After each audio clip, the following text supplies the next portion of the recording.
네, 지역을 살리는 여행 대한민국 테마여행 10선 라이브 포럼 이제 마지막 세션 남아 있습니다. 주제는 지역을 살리는 관광이라는 주제인데요. 세 분의 발제자 모시고 이야기 들어볼까 합니다. 오늘 앞에 쭉 달려왔는데요. 첫 번째, 두 번째, 세 번째 주제 발표까지 끝났고 이제 마지막 주제까지 하고 나면 종합 토론이 있습니다. 근데 앞서 처음 시작할 때도 말씀을 좀 드렸었는데요. 저희가 온라인으로 코로나19 때문에 온라인으로 진행을 하다 보니까 모든 발제자분들을 무대에 한 자리에 모시기가 좀 어렵습니다. 그래서 지금 영상으로 시청하고 계시는 분들은 궁금한 점이 있으시면 어느 분께 질문했으면 좋겠다라는 질문을 채팅창에 좀 올려주시면 제가 대신 좀 질문을 드리는 방식으로 종합 토론을 좀 진행할까 합니다. 그래서 세 분 발제 들으시면서 이전에 발제하셨던 분들 포함해서 궁금한 점이나 의견 있으시면 댓글 올려주시기를 다시 한번 부탁을 드리겠습니다. 네 번째 주제 발표 시작하도록 하겠습니다. 희망을 여행하라 지역을 살리는 관광 1.0이라는 주제로 이매진 피스의 이명신 대표님 모시고 발제 듣도록 하겠습니다. 자리에 모시겠습니다. 네. 예, 안녕하세요. 오늘 또 코로나 때문에 줌으로 듣고 계시는 분들이 훨씬 더 많으실 것 같은데요. 반갑습니다. 오늘 저는 여기 제천을 기차 타고 처음 와봤는데요. 기차 타고 오는 길이 시간 여행하는 것처럼 굉장히 아름답고 예전에 여행했을 때 어떤 원형들이 남아있는 것 같아가지고 굉장히 의미 있었습니다. 오늘 저희가 이야기하는 주제가 지역을 살리는 여행인데요. 저는 지역과 삶을 위한 관광, 지역과 삶을 위한 여행이라고 삶이라는 요소를 하나 더 놓아봤습니다. 저희가 서울에서 이제 저희가 4년째 서울 국제 공정관광 컨퍼런스라는 걸 하고 있는데 4년 연속 주제가 오버투어리즘과 지속 가능한 관광이었어요. 그런데 작년에 제로 투어리즘이라는 말을 쓰게 됐습니다. 표에 보시는 것처럼 또 앞에 여러 발제자들이 이미 이야기하신 것처럼 관광이라는 것이 거의 제로 포인트로 떨어지는 초유의 현상들을 저희가 함께 경험하고 있습니다. 관광이 끝난 것 아니냐, 관광이 멈춘 것 아니냐, 뭐 이런 이야기들을 나누는 대화들이 뉴스에서부터 여러 공간들에서 펼쳐지고 있습니다. 그런데 재미있게도 사람들이 여행을 멈추지는 않고 있죠. 관광, 대량으로 차를 타고 함께 단체로 이동하던 관광의 양태들, 패키지 여행의 양태들은 지금 스탑되어 있는 형태지만 지금 앞에 발표에서 이야기 나눈 것처럼 캠핑용품, 캠핑 난로, 홈쇼핑 했던 업체가 10분 만에 동이 나가지고 물건을 팔 수가 없고 또 등산이라든가 20대 여성들에게 키워드로 올라온다든가 오늘 포럼에서 언급된 수많은 새로운 형태의 새로운 모양의 여행들이 나타나고 있습니다. 그런데 이전과 이후에 많은 변화들이 있지만 그중에 제가 되게 주목하게 본 변화는 이것입니다. 코로나 전에는 숙소를 정할 때 제일 중요했던 기준이 교통 및 위치였습니다. 27.1%가 교통 및 위치를 중심으로 봤고 두 번째가 위생이나 방역을 봤다면 코로나가 일어나고 나서 사람들이 여행지의 숙박을 정할 때 1번을 위생 및 방역으로 50%가 넘는 수치를 차지하고 있습니다. 그리고 22.5%가 다음으로 뭘 보고 있냐면 이용객의 밀집도를 보고 있습니다. 여행은 계속 하고 싶지만 안전한 곳에 여행하고 싶다. 또 여행업에 종사하는 또 지역에서 여행에 관계된 많은 사람들은 여행자가 오는 건 좋은데 마스크도 잘 쓰고 방역 수칙도 잘 지키는 책임 있는 여행자가 왔으면 좋겠다. 제로 투어리즘의 시대에 여행이 축이 변하고 있는데 개인 여행자가 작은 여행을 하는 것은 물론 안전과 책임이라는 키워드를 가지고 우리가 새로운 선택을 하는 여행의 시대로 나아가고 있다고 느낍니다. 올해 이제 백신 막 맞기 시작하죠. 인천공항공사에서 사람들에게 재미있는 설문조사를 했는데 코로나 예방접종을 하는 이유가 뭐냐라고 공항공사에서 물었습니다. 그랬더니 사람들이 뭐냐면 다시 여행하기 위해서 89.1%가 해외여행을 다시 하고 싶어서 백신을 맞는다. 그리고 여행 검색하면 전엔 스카이스캐너 검색했지만 요즘에 여러분 뭐 검색하시죠? 해외에 도착해서 자가격리 없이 여행할 수 있는 곳 이런 곳들을 검색하고 있습니다. 그리고 또 하나는 제주도, 강릉, 동해, 속초 이런 국내의 중요한 여행지들에 외국으로 가던 한국 사람들이 몰리면서 어쩌면 지역 관광 또 국내를 만나고 여행하고 머무는 스테이케이션 방식의 새로운 여행, 동네를 발견하고 동네를 걷고 사람들과 관계 맺는 새로운 방식의 여행은 이 제로 투어리즘의 시대, 해외 여행이라는 관광이라는 기존의 형태가 멈춘 시대에 새로운 가능성들을 저희들에게 열어주고 있지 않나 싶습니다. The End of Tourism은 덴마크의 코펜하겐의 이 관광 마케팅을 맡았던 회사가 만든 카피입니다. 우리가 기존에 알던 그런 관광은 끝났다. 그리고 코로나 이후에 어떤 관광이 시작될지를 우리에게 새로운 질문을 이 지구가 인간에게 또 관광업계에 한 국가의 도시에 어떤 여행이 과연 앞으로의 여행이 될 것인지, 어떤 여행이 기후변화를 멈추고 다시 코로나를 불러오지 않고 누군가 누구를 혐오하지 않는 시선으로 바라보면서 공존하는 세계 속에서 지속 가능한 여행이 될 수 있을지, 이전의 여행이 지구적으로 멈춘 시대에 우리에게 새로운 여행이 뭔지, 좋은 여행이 뭔지, 앞으로 우리는 어떤 여행을 해야 되는지 묻고 있습니다. 일상생활 속에서도 안전이 1순위가 되었고 집에서 밥을 먹고 밀키트가 팔리고 있고 또 비대면 문화로 무언가를 배우는 클래스 101 같은 그런 플랫폼들이 일어나고 있고, 여행에서 되게 재미있는 현상 중에 하나는 그 온라인 가이드 투어를 하는 프로그램들이 뭐 불티나게 또 팔려나가고 있죠. 제가 듣기로는 마이 리얼 트립 같은 경우는 작년 후반기에 그 온라인 가이드 프로그램으로 400억 투자를 받은 걸로 알고 있거든요. 저도 지난주에 제가 가고 싶었던, 올해 여행하려고 했던 포르투갈 리스본을 온라인 투어를 하는데 그걸 놓친 게 2주가 지나도록 되게 아쉬운 거예요. 여행은 하고 있지 못하지만 아까 구재호 감독님이 얘기하신 것처럼 여행이라는 컨텐츠는 여전히 살아서 움직이면서 여행의 방향들을 지금 우리들에게 새로운 방향을 제시하고 새로운 키워드를 검색하고 여행의 키워드들을 재구성하고 있습니다. 가장 중요한 건 사람들이 실내보다 실외로 개인과 가족 단위의 파트래블로 또 개인 모빌리티를 통해서 가고 있고, 그곳에 가서 무엇을 먹고 보고 살 것인가를 떠나서 머물면서 하는 여행의 양태가 나타나고 있기 때문에 그곳에서 무엇을 경험할 것인가, 어떤 시간을 보낼 것인가, 누구와 만날 것인가, 이런 더 들어간 새로운 질문들을 하고 있습니다. 그리고 중요한 것은 이제 이전과 같은 오버투어리즘 형태의 대량 패키지 관광은 이 여행이 회복되고 코로나가 간다고 하더라도 사람들의 DNA 속에 회피하는 형태의 어떤 여행 경험으로 남게 되는 거죠. 아까 그 보여드렸던 것 중에 하나고요. 제가 지난달에 제주 MBC에 강연을 가면서 제주도 그 숙박을 예약하고 제주 여행을 검색했는데 두 가지 저에게 추천 그 알고리즘이 올라왔어요. 하나는 한라산 힐링 투어고요. 하나는 제가 바르셀로나에선 요즘 여행이 어떻게 되고 있나 검색해보니까 바르셀로나 온라인 투어가 올라왔습니다. 우리가 여행이라는 행위를 멈추지만 여행에 대한 생각과 또 여행에 참여하는 형태들이 계속 일어나고 있다는 거죠. 관광이 사라진다라는 주제를 가지고 여러 곳에서 또 이야기를 나누고 있습니다. 그렇지만 이제 이전에 우리가 알던 형태의 관광이 사라지는 것을 볼 뿐이지 새로운 관광의 시대는 도래하고 있고 그 지점에 우리가 서 있고, 그 새로운 관광의 시대의 핵심 키워드는 지역, 어떤 곳이 자신만의 로컬리티를 가지고 있는가, 어떤 곳에 우리가 도착했을 때 그곳에서만 할 수 있는 의미 있고 소중하고 휴식이 되고 힐링이 되는 경험을 할 수 있는가라는 질문을 여행이 우리에게, 지구가 우리에게 주고 있다고 생각합니다.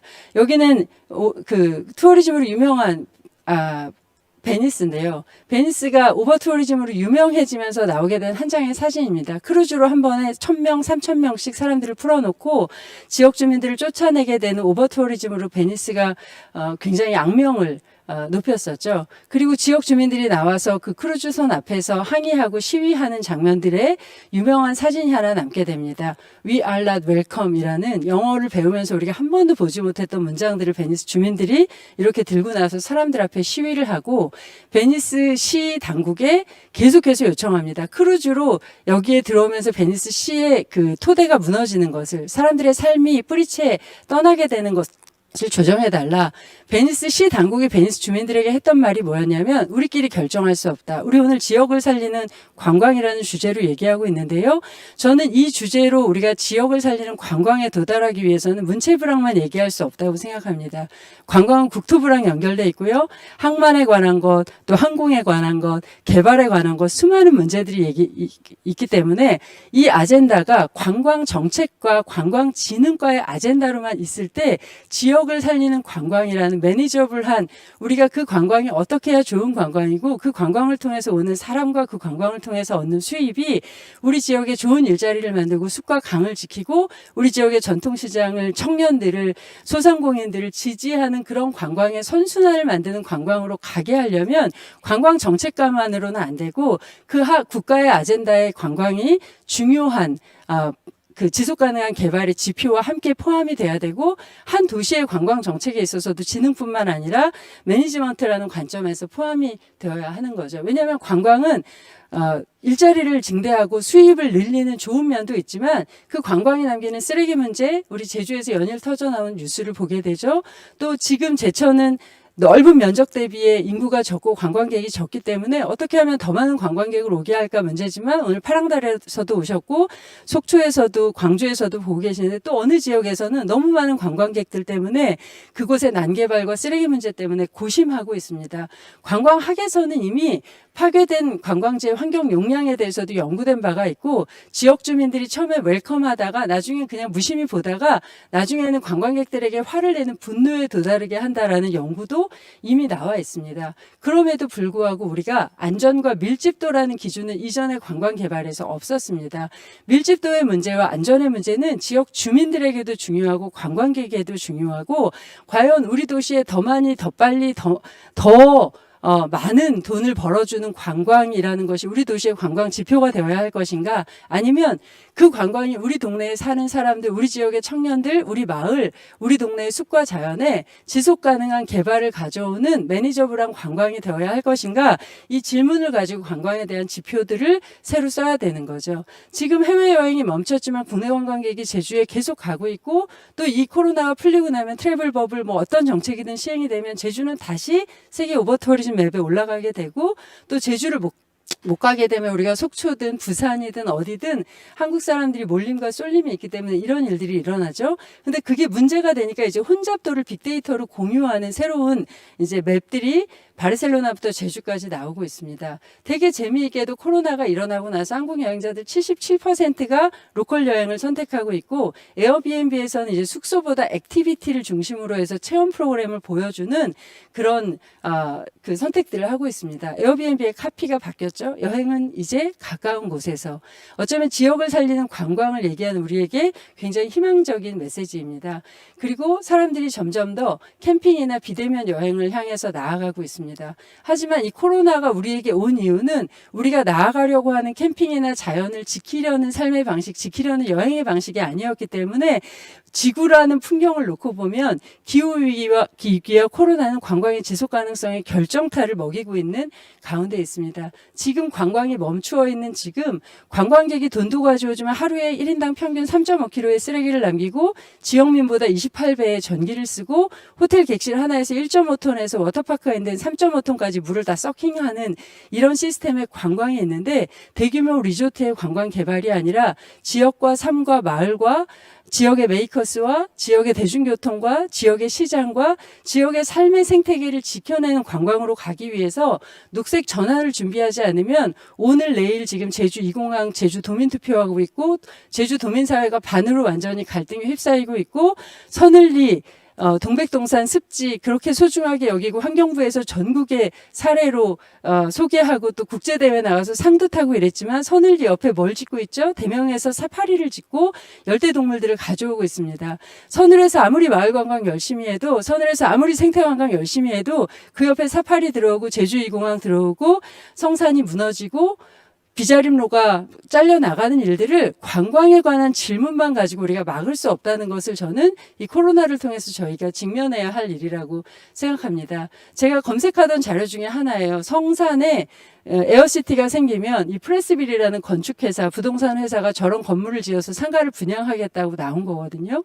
우리가 지금 관광이 멈춘 시대에 어떤 관광을 해나가고 우리 도시와 지역과 마을을 살리기 위해서 어떤 관광 정책을 만들어가야 하는가에 대해서 장기적이고 가치를 중심에 둔 플랜이 없다면 이런 일들은 제주뿐만 아니라 제천에 만약에 1,000만이 온다고 생각해 보세요. 13만 명이 있는데 관광을 수용하는 것도 준비해야 되지만 관광을 어떻게 매니지먼트 할 것인가를 고민하는 것도 이 지역 정부의 관광 정책에는 굉장히 중요한 일이라고 생각합니다. 지금 이 멈춤의 시간에 전환과 대안의 시간으로 우리가 어떻게 만들어갈 수 있을지에 대한 고민이 필요하다고 생각합니다. 저는 공정여행, 공정관광 이런 주제로 강연을 많이 했었는데요. 오버 투어리즘과 제로 투어리즘 사이에 적정 관광이라는 화두를 좀 던져보고 싶습니다. 더 많이가 아니라 몇 명이 제천에 적당한 관광객일까? 어디까지 개발되는 것이, 무엇까지 무너뜨리는 것이, 무엇을 지키고 무엇을 포기해야 하는 걸까? 이 질문이 한 도시의 관광이라는 것이 정말 발전하고 그 도시에 도움이 되기 위해서는 그 도시를 가로지르는 아젠다로서 부서마다 모여서 함께 논의할 수 있는 그런 부서와 부서 간에 또 민 간에 그런 어떤 테이블들이 만들어지지 않으면 정말 지속 가능한 도시와 마을을 만들어가는 지속 가능한 관광이라는 것은 불가능한 것이기 때문입니다. 바르셀로나 관광 도시죠. 바르셀로나 홈페이지에서 제가 캡처된 화면입니다. 그 도시의 관광 정책이 Responsible and Sustainable Tourism이고요. 이게 말로만 이루어지지 않아요. 가우디 성당을 보러 가기 위해서 사람들이 가는데 그 지역 사람들의 삶에 피해가 가기 시작하니까 몇 차례 회의가 열리고 2년 동안 토론해서 바르셀로나가 선택한 게 전면 예약제입니다. 관광객의 경험의 질도 높이고 또 주변 사람들의 피해도 줄이는 두 가지를 고려하면서 함께 합의에 이르는 민주적 절차가 있고요. 관광 정책의 의사결정에 거버넌스에 누가 참여하냐면 지역 주민들이 함께 참여하는 그런 과정들이 일어나고 있습니다. 시장이 있죠. 강릉에도 시장이 있고 제주에도 동문시장이 있는데 몇 시부터 몇 시까지 지역 주민들이 이용하는 때에는 관광객 버스가 들어갈 수 없도록 관광을 매니지합니다. 두 그룹 모두에게 새로운 질의 삶과 새로운 질의 관광들을 주는 거죠. 여기는 제가 되게 좋아하는 지역의 그 람블라스 가로수길인데요.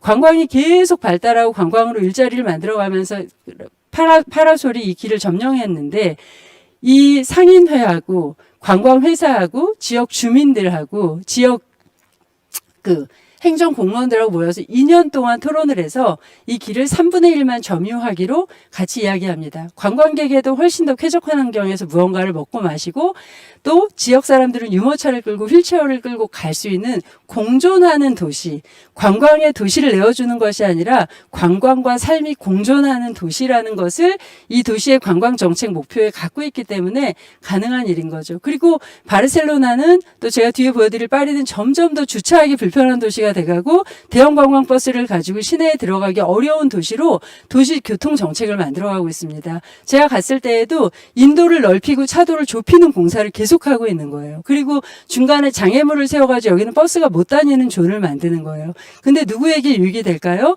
저 동네에 가서 머무는 여행자가 걷기 좋은 동네를 경험하게 되는 거예요. 내가 게스트하우스 앞에만 나가도 호스텔 앞에만 나가도 걸어서 갈 수 있는 곳에 이 지역의 로컬리티를 가진 수많은 상점들이 있는 거죠. 우리가 오늘 관광을 얘기하고 생활관광 이런 거 문체부에서도 얘기하지만 우리의 관광하는 시간들은 누군가에게 일상이고 삶의 날들이라는 것을 기억하는 것이 굉장히 중요한 거죠. 그래서 파리부터 바르셀로나까지 포르투, 리스본까지 이 관광을 먼저 발전시켰던 도시들에서 우리가 우리 지역에서의 삶, 뿌리내린 사람들의 정주권, 또 이 도시를 온 사람들이 경험하고 싶은 것은 사람다운 삶이다. 사람이 살기 좋은 도시다. 그래서 가장 큰 주제가 프로모션 투 매니지먼트라는 경험으로 남게 됩니다.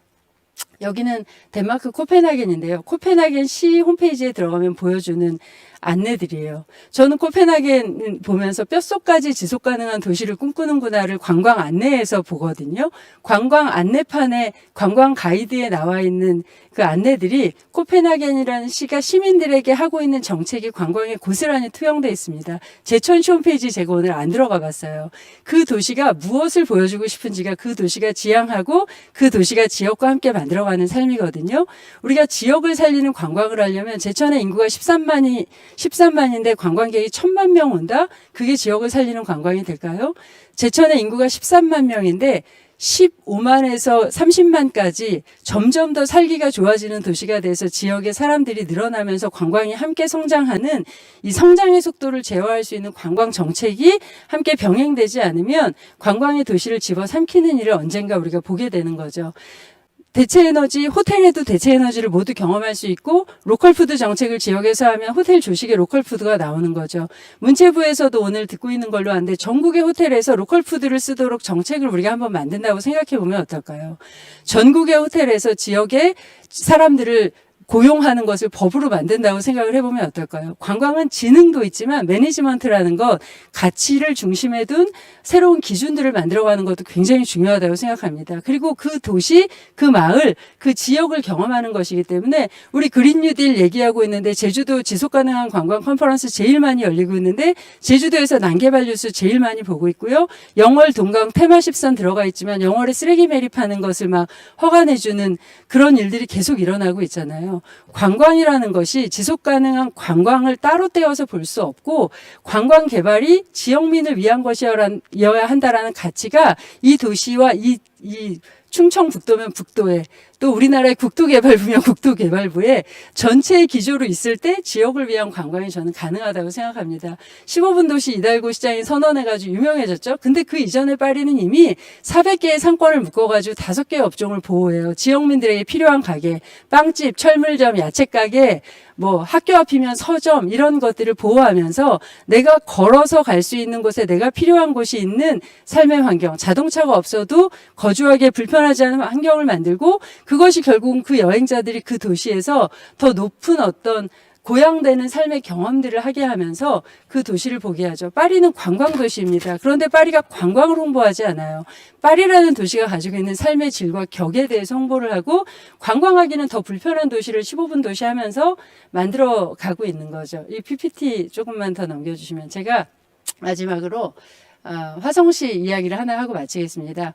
뭐 프랑스 얘기, 바르셀로나 얘기 다 좋고 서울 얘기도 좋지만 우리 오늘 하루 종일 컨퍼런스 하면서 서울, 제주로만 다 간다 이런 얘기를 하고 있죠. 전 사무실이 연희동이라 정말 힙한 동네에 살고 있는데 제가 살고 있는 도시는 화성입니다. 제가 북촌부터 서촌 그다음에 연희동까지 밀려 가가지고 사무실이 이동을 했는데 거기 전부 관광으로 유명한 동네죠. 서울은 이 오버투어리즘 문제 때문에 몇 년간 컨퍼런스를 하고요. 커뮤니티가 의사결정 과정에 참여해야 된다는 결론을 도출했고 공정관광 조례 만들었고 저도 북촌위원회에 함께 참여하고 있기도 하고 매니지먼트하는 정책을 이제 실험하고 하는 단계에 있습니다. 그리고 시민들과 함께 마을관광, 지역관광들을 디벨롭하는 정책들을 만들고 있고 조례로 만들어져서 서울, 경기, 지금 대전, 뭐 울산 등등에서 공정관광은 지금 진행되고 있는 중에 있습니다. 그러나 여러분 아시지만 공정관광, 착한 여행, 또 지역을 살리는 관광을 하려면 대가를 지불하게 됩니다. 지역 사람에게 후려칠 수 없고요. 적정한 가격을 지불해야 되고 그 지역 상권이 살아있어야 되고 노동 조건이 공정한 일자리를 만들어야 되고 로컬리티를 지켜야 됩니다. 성수동의 사계절 공정여행에서 공정여행 되게 잘하고 계신데 사계절 공정여행을 잘하기 때문이기도 하지만 성수동이 점선면을 넘어서 사회적 경제, 사회혁신이라는 존을 만들었기 때문이고 그 안에 대기업과 프랜차이즈가 못 들어오도록 로컬리티를 지킬 수 있도록 그 지역의 정책이 함께 병행되고 있기 때문입니다. 관광정책과는 관광회사가 아닙니다. 그래서 관광에 있어서 우리가 공정여행이라는 걸 얘기할 때 공공성이라는 것이 우리에게 새로운 기준에 들어가야 되고 우리가 연결하는 것은 하나의 점선면과 존을 이어서 공정한 세계라는 새로운 지도를 만들어가는 것에 가치를 두는 일이라고 생각합니다. 마지막으로 넘어가서 제가 3분만 더 이야기를 하고 마치도록 하겠습니다. 저는 화성에 살고 있고 화성시는 공정여행으로 시티 투어를 한 지 이제 10년 차가 되었습니다. 올해 화성시 예산 편성이 3억 6천이 되었고 작년에 4억 5천이 되었다고 알고 있거든요. 화성이 인구 60만일 때 시티 투어를 시작해서 지금 85만이 됐습니다. 그리고 화성시에서 공정여행을 통해서 6만 명이 넘는 사람들이 화성시를 경험하고 있습니다. 화성 지역, 화성의제, 지금 화성 지속가능발전협의회가 시티투어를 하고 있는데 화성시가 서울형 시티투어를 했다면 아마 화성에서는 완전히 실패했을 거예요. 그런데 화성시가 시티투어를 하면서 50개가 넘는 마을을 연결합니다. 화성의 인구의 50%가 병점하고 동탄에 모여 사는데 아까 하동 얘기하실 때 하동 어머니들이 하동을 여행하는 것 이야기하셨는데 동탄 사람들이 한 번도 매항리와 제부도를 가보지 못하는 화성의 구조를 가지고 있는데 그것을 연결하는 시티투어를 화성시가 하고 하고 있고, 화성 시티 투어에서 고용되는 모든 사람이 화성 사람이고, 화성 시티 투어가 가는 모든 식당이 화성 식당이고, 화성 시티 투어가 구매하는 모든 기념품이 화성에서 만들어지는 것이고, 화성 시티 투어를 통해서 체험하는 모든 체험 프로그램이 화성의 예술가들이고, 그것에 숨결을 불어넣고 로컬리티를 발견하면서 하는 일들을 화성의 지속가능 발전 협의회가 하고 있고, 그것을 화성시에서 지원하는 방식으로 하고 있습니다. 화성에서 3천만 원으로 시작했고, 관광 자원에 가치를 더하자 해서 공정관광, 생태관광, 지속가능 발전을 화성시가 같이 하고 있고요. 사회적 가치, 환경적 가치, 경제적 가치를 함께 고려하자. 그래서 동탄 병점에서 화성 전역에 서울의 1.3배인데 여기를 여행하도록 하는 여행들을 하고 있습니다. 저는 테마 14에 대해서는 잘 모릅니다. 그런데 패키지 여행의 종말이 오고 있다는 건 우리 누구나 알고 있어요. 하지만 패키지 여행이 여전히 필요하고, 패키지 여행이 필요한 사람은 누구냐면 수학여행하는 사람들, 마이스로 외부에서 오는 사람들, 그리고 지역을 더 깊이 보거나 누군가를 만나야 하는 사람들. 고재열 감독님 얘기한 것처럼 큐레이션이 필요하고 누가 만날 수 있도록 도와주고, 함께 공동의 키워드를 가진 새로운 지역을 매핑하려는 새로운 시선을 가진 사람들이 올 때는 반드시 이런 지역의 관광의 전문가들, 플랫폼을 가진 네트워커들이 필요합니다. 화성 시티 투어를 통해서 이 지역의 수많은 인적 자원들을 화성시가 민간과 함께 하고 있고, 가치들을 나누고 있고, 코스들을 계속 개발하면서 관광지가 아닌 곳들이 지켜지면서 활성화되도록 하는 일을 하고 있고, 이것들을 통해서 농촌과 도시 지역을 연결하는 일들도 하고 있습니다. 이용 현황은 점점점 늘어나는 도표들을 여러분 한번 보시게 될 것 같고요. 테마 투어를 점점 더 사람들이 많이 찾고 있고, 마지막 장입니다. 화성시 시티 투어를 이용한 사람들이 착한 여행이 좋아서라고 대답을 했다는 응답을 제가 어제 봤습니다. 화성 시티 투어는 제가 하는 프로그램이 아니에요. 화성시가 공정여행에 인스파이어 돼가지고 공정여행을 의제가 뚝심을 가지고 공무원들을 설득하면서 세우고 민관 거버넌스를 구축해 왔습니다. 저는 제가 오늘 지역을 살리는 관광에 대해서 마지막으로 드리고 싶은 말씀은, 지역의 관광 정책과는 주식회사가 아닙니다.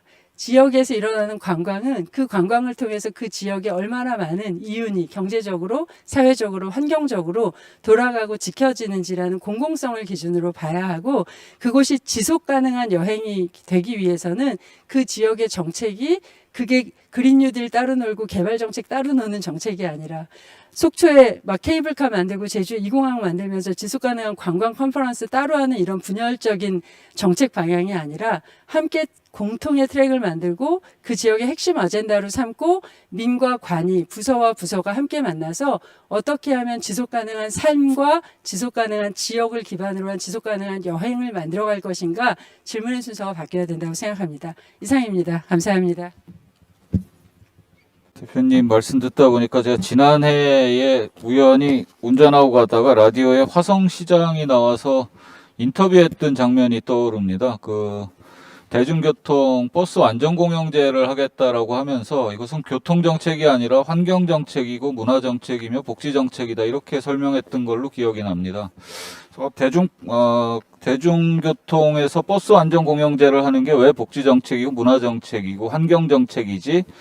라고 순간 저도 고민을 했는데, 넓은 땅에 살고 있는 사람들이 언제든지 문화 활동들이 가능하게 하는 길을 연결해내고, 공장보다 더 많은 환경에 피해를 주는 이 자동차 공해 문제들을 해결하고, 또 이동권이나 이런 것들을 보장해낼 수 있는 복지정책이기도 하다. 그래서 이것은 단순히 교통정책을 넘어선다, 단순한 교통정책을 넘어선다라고 인터뷰했던 내용 굉장히 인상 깊었는데, 어느 순간 또 잊었던 것 같습니다. 근데 오늘 또 대표님 말씀하시니까 새삼 또 그 생각이 다시 떠오르게 되네요. 환경, 교통, 공동체, 우리 지역을 살리는 관광은 곧 지구적 관점에서 시작할 필요가 있겠다라는 생각을 좀 해봤고요. 코로나 이야기를 우리가 많이 합니다. 그러니 당장의 생존을 위한 방식으로의 접근을 좀 넘어서서, 아까도 말씀드렸습니다. 회복, 그러니까 과거로의 회기로의 회복이 아니라 미래로의 전환을 위한 혁신적 회복들을 좀 고민했으면 좋겠다라는 생각이고요. 왜 여행을 하는가에 대한 근본적 질문을 좀 던졌으면 좋겠다. 앞에 우리 고재열 감독님도 비슷한 말씀을 좀 하셨던 것 같고요. 여행 상품을 기획할 때가 아니라 여행 문화를 좀 디자인해야 될 때가 아닌가. 이런 고민도 해보는 것 같습니다. 통제보다는 절제가 훨씬 더 유용한 수단이기 때문에 그러한 것 같습니다. 고민이 많아지네요. 마지막 세션에 들어오니까. 지역을 살리는 관광 두 번째 주제로 넘어가 보도록 하겠습니다. 생활관광 혹은 마을관광, 문화, 인문적 접근을 통한 활동을 하고 계시죠. 저희 강원권역이기도 합니다. 강원권역의 자랑? 시나미 명주동 어벤져스라는 주제로 파랑달 협동조합의 안현주 이사님께서 발표해 주시겠습니다. 자리로 모시겠습니다. 안녕하세요. 강릉에서 온 파랑달 협동조합 발제자 안현주입니다. 제천에 와서 이렇게 눈을 보게 될 줄은 몰랐습니다. 숙소에서 이렇게 호수를 바라보는데 눈이 내려서 일단 마음이 너무 반갑습니다. 두 번째 발제 시나미 명주동 어벤져스 시작하겠습니다. 저희 파랑달은 지역이 가지고 있는 자연과 인문적 자원을 다양한 시선으로 또 다른 시선으로 보면서 여행과 문화를 만들고 있습니다.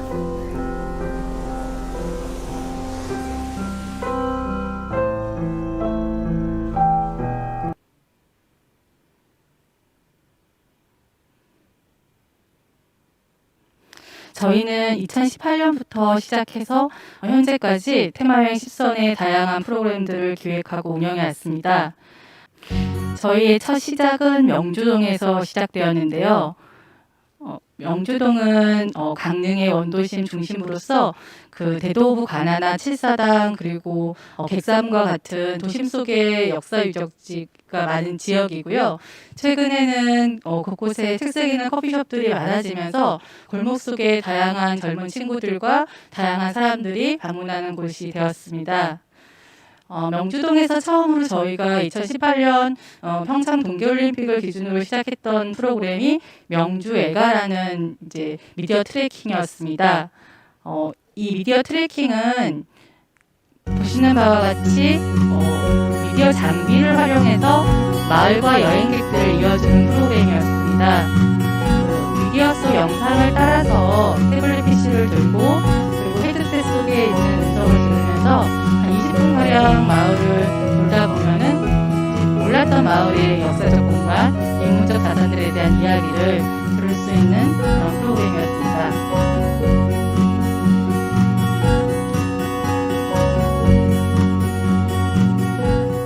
마을 속에 계시는 어르신들이 직접 영상 속에도 등장을 하셔서 투어를 하시다가 직접 그분들을 만나보시는 그런 분들도 계셨고요.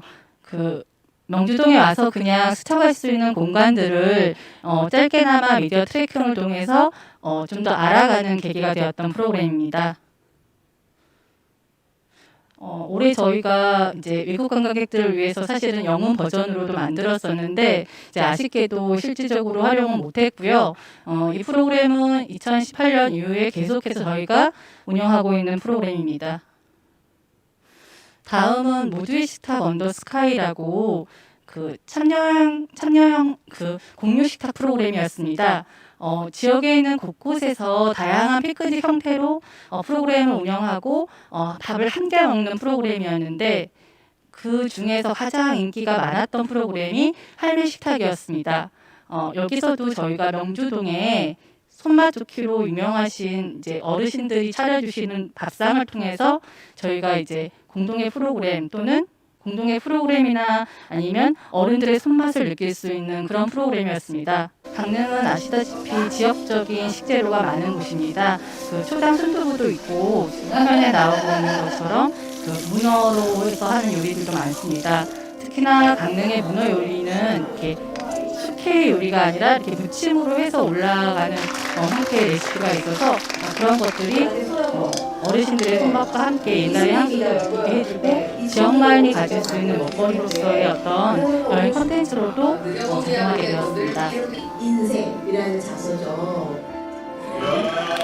와, 3,500원 받으신대요. 이게 우리 어머님들께 궁금하신 이야기를 다 하게 되더라고요. 그래서 로컬 자원을 연결한 새로운 아주 혁신적인 로컬 크리에이터 상품이라고 저는 느꼈어요. 그래서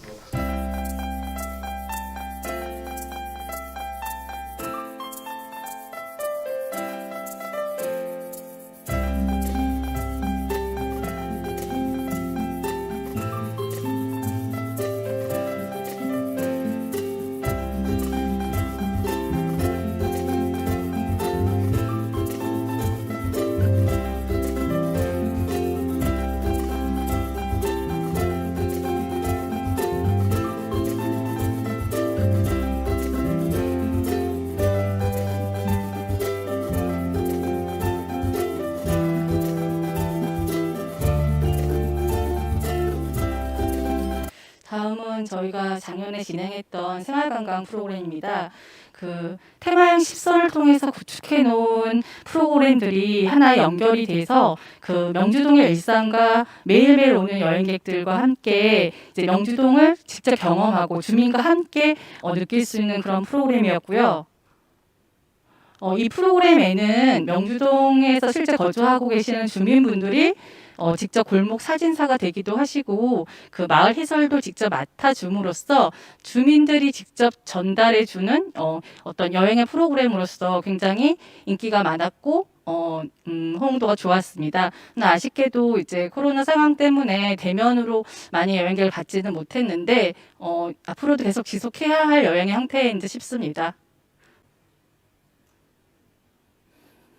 명주동은 이제 곳곳이 이제 예전에 이제 원도심 형태를 유지하고 있는 동네이고 그 마을 골목골목에 아직까지는 적산 가옥이나 예전의 흔적들이 많이 남아 있는 곳입니다. 이제 그 곳을 천천히 명주 화첩을 들고 다니시면서 그곳에서만 느낄 수 있는 아날로그적 감성을 직접 쓰고 찍고 그리고 간직해서 가는 그런 프로그램이었습니다.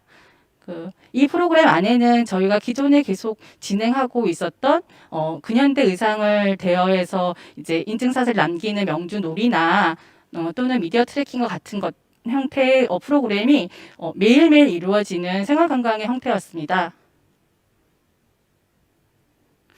명주 쿠폰은 명주동 내에 있는 소상공인들과 함께 성장하기 위한 어떤 경제 활성화적 측면에서 저희가 넣었던 프로그램인데요. 그 10,000원이라는 돈을 내시면 그 10,000원의 만큼 그 동네에서 소비를 할 수 있는 그런 형태였습니다. 마을 안에서의 여행이 이제 강릉을 중심으로 일어났다면 재작년이나 작년 한 해에는 저희가 지역과 지역에 만나서 연결하는 여행의 형태들을 만들었습니다. 저희가 진행했던 프로그램 중에 드라마틱 투어 한 번 더 해피엔딩이라는 이름으로 강릉과 속초를 연결해서 서로의 비슷한 주제들을 가지고 투어를 진행했는데요. 세 가지의 저희가 이제 여행의 그 상품들을 만들었습니다. 하나는 시나미 로컬 기행이라고 그 강릉의 명주동과 그 속초의 상도문 마을을 연결해서 로컬 기행을 만들었고, 그리고 강릉의 자연과 속초의 자연을 함께 볼 수 있는 풍류 기행, 그리고 강릉과 속초에 있는 또 다른 공간에서 저희가 여행을 즐길 수 있는 프로그램들을 했습니다. 이 프로그램을 진행하면서 저희가 되게 놀랐고 했던 부분은요. 그 대부분의 이 프로그램 참여분들이 60대 정도의 어르신들이었습니다. 대부분이 단체 관광에 익숙한 분들이셨고 강릉과 속초에 오면은 그 관광지만을 많이 다녔던 분들이셨어요. 근데 이제 이 여행이 어쩌면 그 분들한테는 좀 낯설 수 있었던 여행이었는데 이 여행을 하고 나신 이후에 반응들을 보면은 굉장히 새로운 경험이었고 보지 못했던 것들에 대한 지역색을 봤다는 반응이 되게 많았습니다.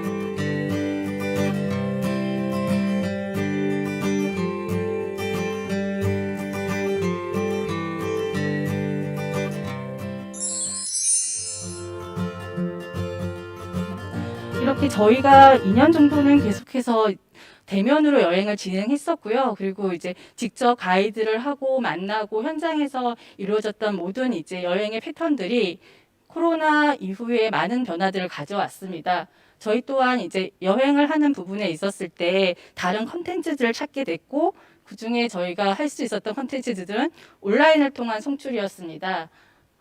저희가 처음 했던 작업들이 그 손맛 좋기로 유명한 명주동 어머님들과 함께 그 명주 할매 밥상이라는 책을 만들었습니다. 그래서 만들어진 책을 송출하기 위해서 이분들과 함께 유튜브 촬영을 했습니다.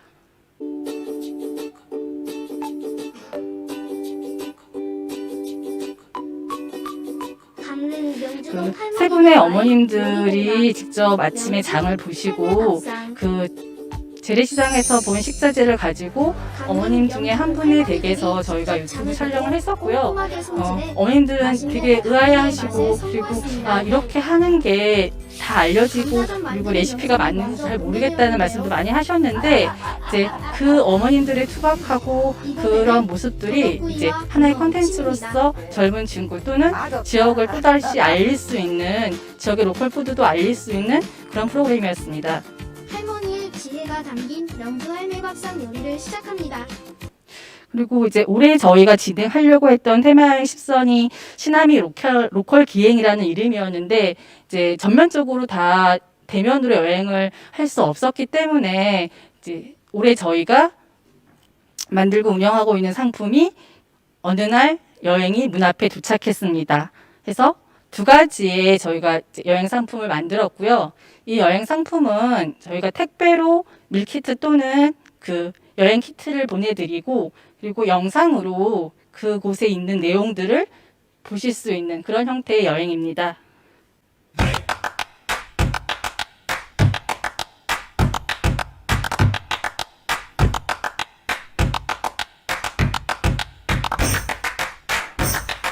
바람을 담은 인문 여행은 속초에 있는 소거리와 그리고 강릉에 있는 소집 그리고 강릉의 작은 독립 서점을 연결해서 그 마음을 담고 내 마음을 조금 들여다볼 수 있는 인문 여행이라는 컨셉으로 만들었습니다. 그리고 밀키트로 만나는 로컬 여행은 그 앞전에 보셨듯이 강릉이 가지고 있는 감자 그리고 감자적 그리고 어르신들의 레시피북 그리고 평창의 산양삼주를 연결해서 그 밀키트로 만나는 로컬 여행이라는 이름으로 저희가 판매를 하고 있습니다.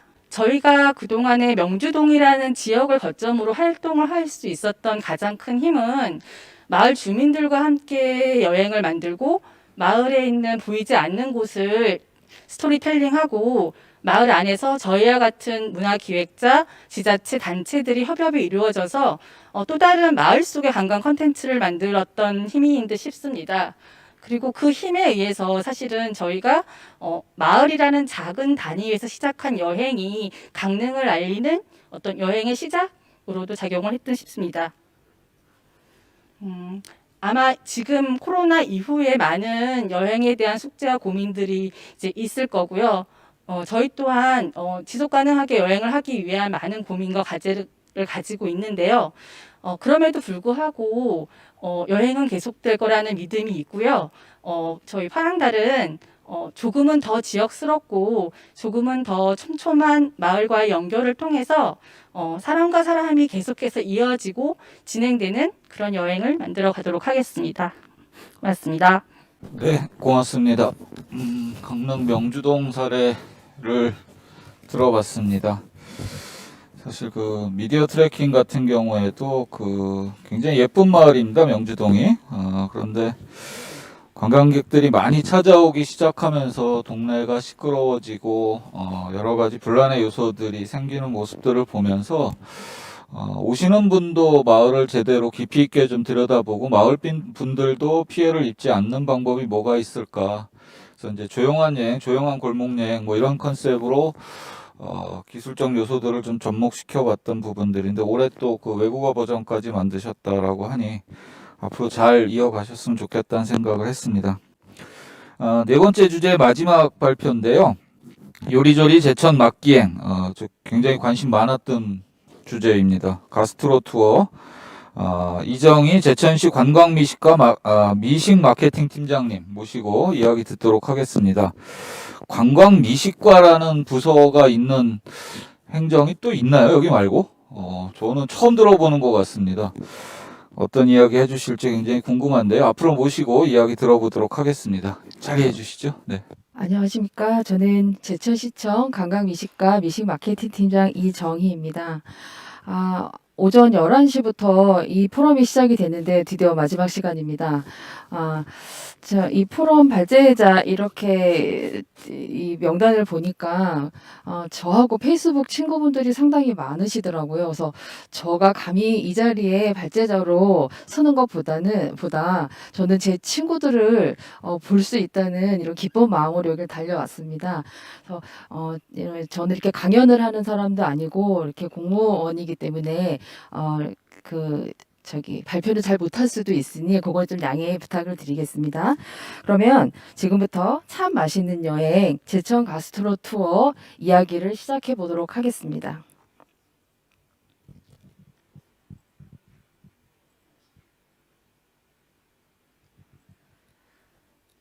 여행의 트렌드가 어디 좋은 곳이 없나 해서 어디 맛있는 곳이 없나로 바뀌면서 미식 여행이 관광의 주요 테마로 떠오르고 있습니다. 금강산도 식후경, 우리 컨슈머 인사이트 조사기관에서 조사를 했는데요. 목적별 점유율을 조사를 했습니다. 2017년도에는 여행의 목적이 자연, 역사, 감상이 29.8%에서 2018년도에는 26.9%로 감소하는 것을 볼 수가 있었고요.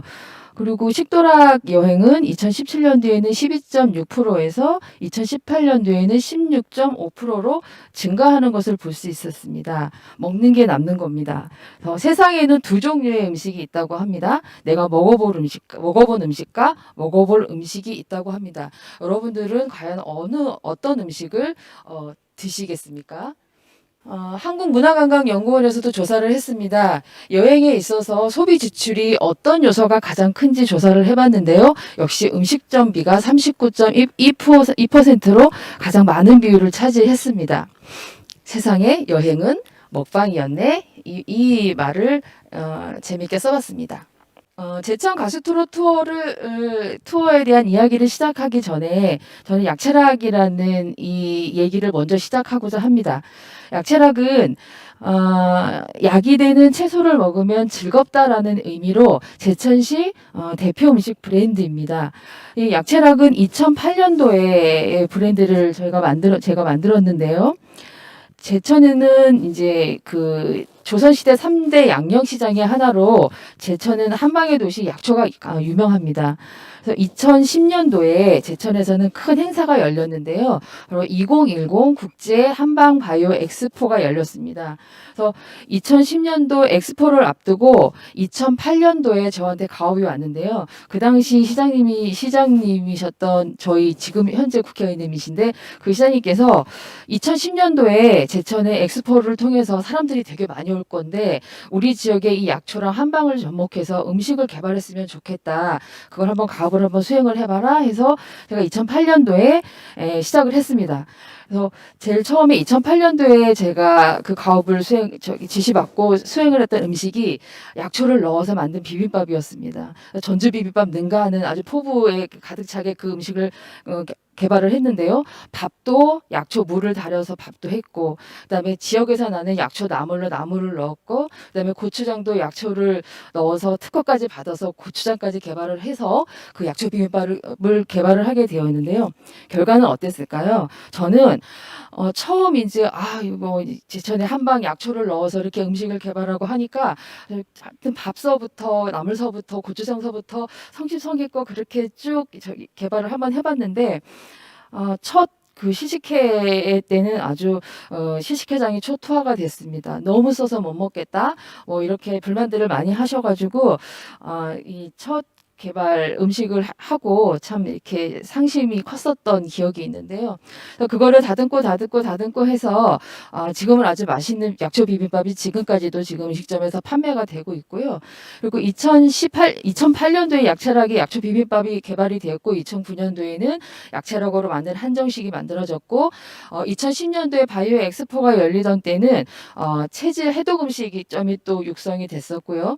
그다음에 또 약초로 만들어진 아이들이 또 먹을 수 있는 돈가스라던가 피자에도 접목을 해봤었고 그다음에 빵에도 접목해봤었고 다양하게 지금 접목을 해서 지금까지도 이 음식점들은 제천의 17개소의 약체락 음식점들은 음식들이 지금 활발하게 지금 판매가 되고 있습니다. 임식만 있는 게 아니라 야채랑 R&D 상품으로 해서 이렇게 양념 세트하고 이 양념 세트를 이용해서 제가 도시락까지 개발을 하게 되는데요. 이 양념 세트는 올해 그 문체부에 그 여행을 배달해 드립니다. 거기에 관광 굿즈 상품으로도 채택이 되어서 홍보가 되고 있습니다. 또한 이 도시락은 이 양념 세트로 만들어진 도시락인데요. 저희가 이 코로나 세대를 앞을 내다보고 이건 만든 거는 아니지만 작년에 저희가 아주 효자 상품을 톡톡히 봤던 도시락 상품이었습니다. 투어가 왜 만들어졌는지 설명을 드리도록 하겠습니다. 가스트로 투어 상품은 제천에는 이렇게 약초로 만들어진 음식점도 있지만 이 약초로 만들어진 음식점의 거리도 있었습니다. 약선 음식 거리가 있었는데 이렇게 음식 관광이 대두가 되면서 저희 제천시 조직도 좀 많은 변화가 있었습니다. 저희 시장님이 좀 안목이 있으셨는데요.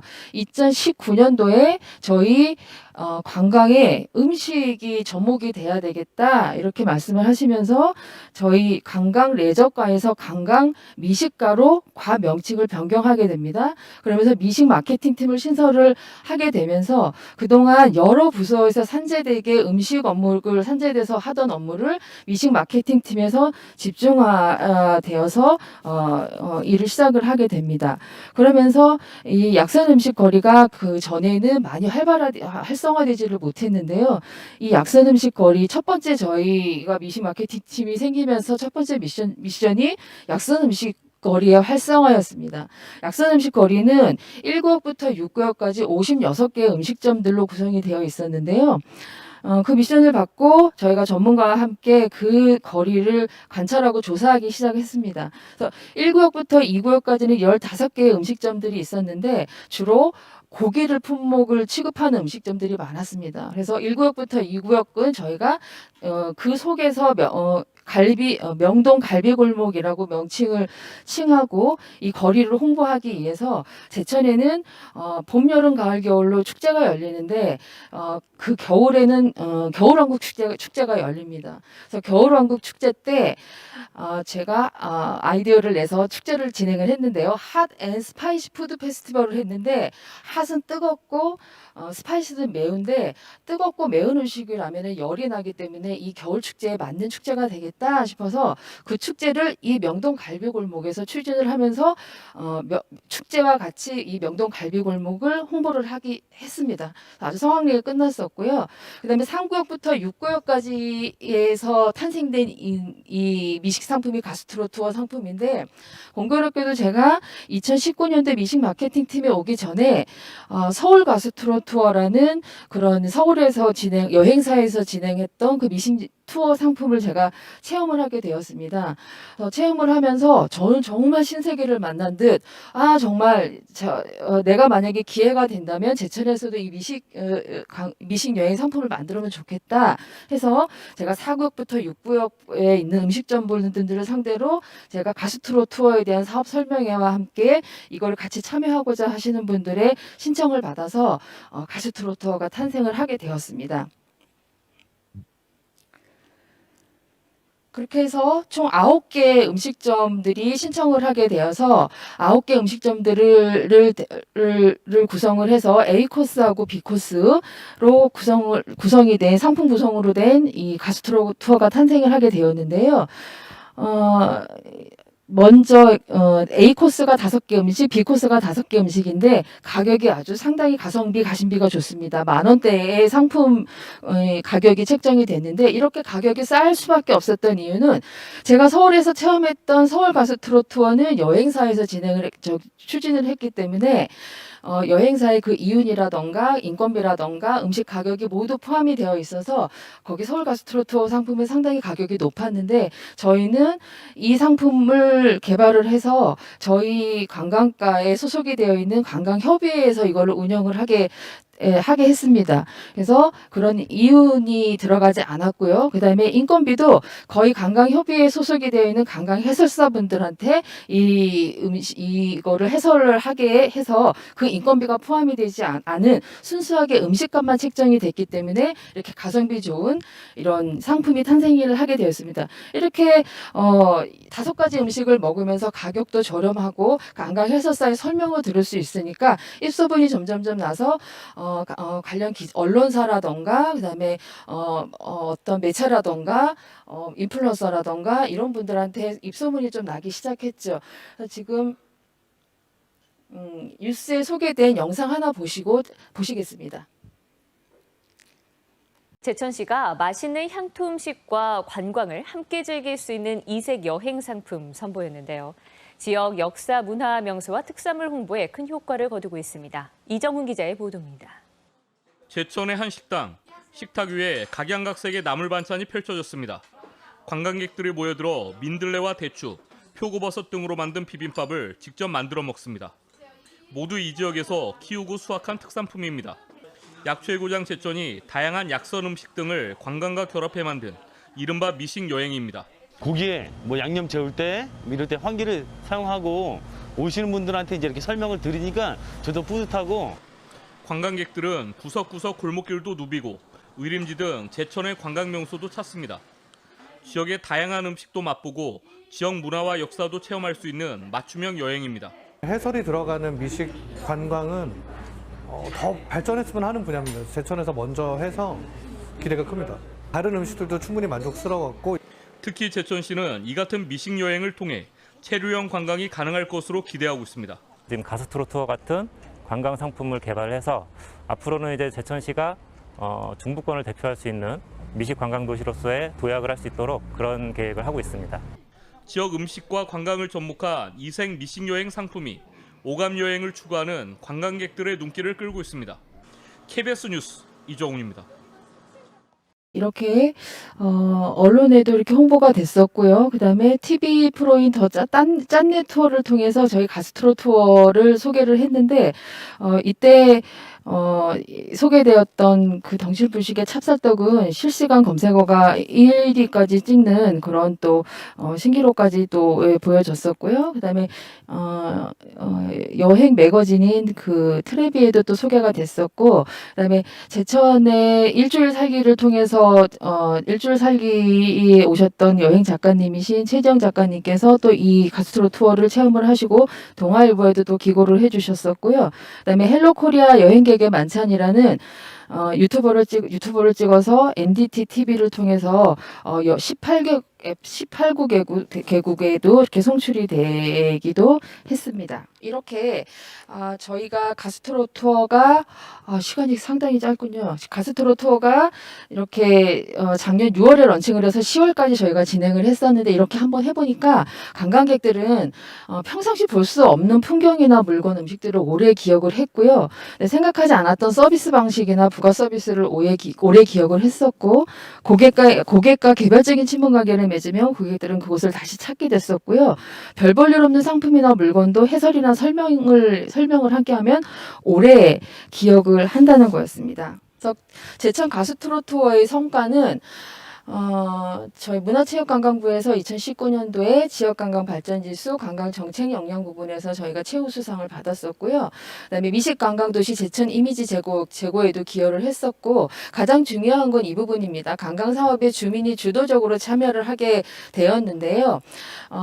그전에는 음식점만 육성을 했었는데 이번에 미식 상품이 만들어지면서 관광 해설사의 역할도 있었고 관광협의회의 역할도 있었고 음식점의 역할도 있다 보니 이분들이 주도적으로 참여를 해서 결국은 실질적인 주문 소득 향상까지 가는 그런 성과도 있었습니다. 그럼에도 불구하고 아직 미식도시 제천을 표방하고 있는데 미식도시 제천의 인지도는 아직도 낮은 상태고요.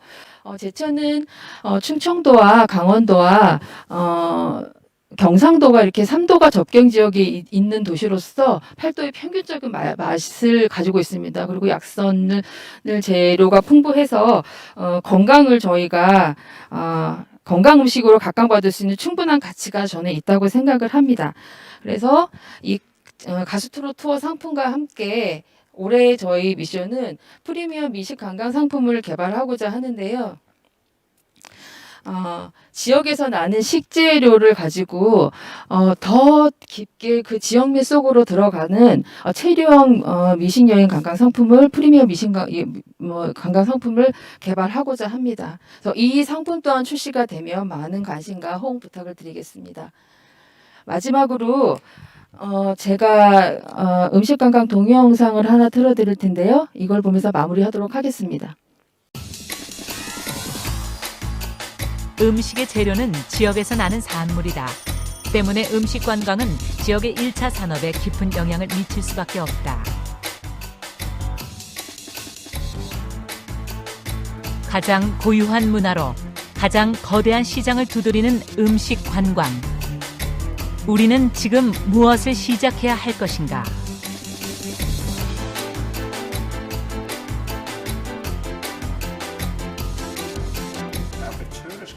관광객들이 그 지역의 음식을 찾도록 해야 합니다.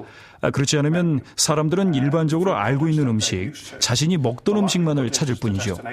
그런 경우 관광업자들은 식음료의 재료들을 수입할 수밖에 없고 결국 이익은 외부로 유출되고 말 겁니다.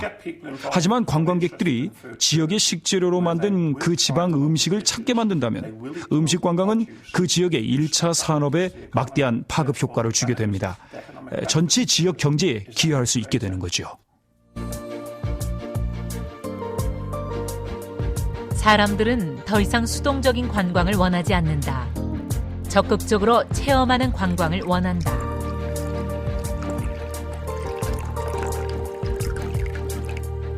음식을 나누는 독특한 체험은 그 지역의 음식을 잊을 수 없는 추억으로 만드는 힘을 가졌다.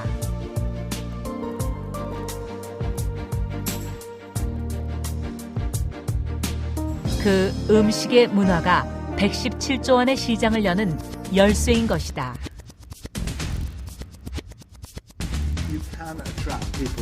음식에는 사람을 끄는 힘이 있어요. 좋은 음식, 훌륭한 요리는 인간 문화의 가장 중요한 면이기 때문입니다. 음식 관광은 단기간에 잠깐 인기를 끄는 유행이 아닙니다. 왜냐하면 더 많은 해외 여행객들이 그 지역의 음식 문화를 즐기고 싶어하기 때문입니다. 이들을 만족시키는 건 우리의 책임인 동시에 실로 엄청난 기회가 될 겁니다. 동영상에서도 보셨다시피 맛있는 음식은 사람을 끄는 힘이 있습니다. 분명 미식도시 제천 음식도 그렇습니다. 코로나가 종식이 되면 제천의 식재료로 만든 특별한 음식을 꼭 드셔보시길 추천드리겠습니다. 감사합니다. 네, 고맙습니다. 마지막 세션의 마지막 발표자 이야기까지 들어봤습니다. 제가 밑에서 굉장히 바빴습니다. 우리 총 13분이 오늘 발제를 해주셨는데, 마지막 종합 토론이 앞서 안내드린 바와 같이 전체 발제자분들을 다 무대에 올리고 함께 못 나눴던 이야기들 또 같이 시청해주신 분들의 궁금함들을 좀 해소하는 시간을 가지려고 했는데, 쉽지가 않습니다. 우리 지금 코로나 상황 때문에 전부 다 이 무대에 모실 수가 없답니다. 그래서 적당 거리를 두고 진행자인 저와 오늘 이 자리를 준비해 주신 10권역의 엄태석 PM님 무대로 올리고요. 각 세션별로 이야기 나누셨던 분들 한 분씩 잠깐 무대로 올려서 못다한 이야기 잠시 듣는 시간들로 정리할까 합니다. 제가 그토록 여러분께 부탁을 드렸던 채팅창에 질문 좀 제가 1시간을 혼자서 이거를 끌어가야 되거든요. 아무도 안 올려주셨어요. 원망스럽습니다. 여기 최순각 선생님, 이분 강릉에 계신 분이신데, 우리 마지막 발표 듣고 양념 세트 좋은 여행 상품일 듯 하셨고요. 뜨겁고 매운 음식 겨울철에 별미인 듯 싶네요. 이런 말씀도 남겨주셨습니다. 4명 올라갈 수 있어요? 네? 말씀을 해주셔도 돼요. 크게 유튜브의 장점 아니겠습니까? 네. 네. 쉬었다가 가는 걸로요? 네네. 그러면, 제가 그 생각을 못했어요. 이게 우리 정규 방송도 아니고, TV 공중, 매체도 아니고, 유튜브니까 조금 좀 자유롭게 좀 진행을 했으면 어땠을까. 저도 좀 긴장했던 것 같은데요. 원래 당초 예정하고 좀 달리 무대에 4자리를 놓고, 이야기 좀 나눠볼까 합니다. 그래서 잠시 준비하는 동안 한 15분 정도만 쉬었다가 마무리하는 시간 갖도록 하겠습니다. 잠시 쉬어가도록 하겠습니다.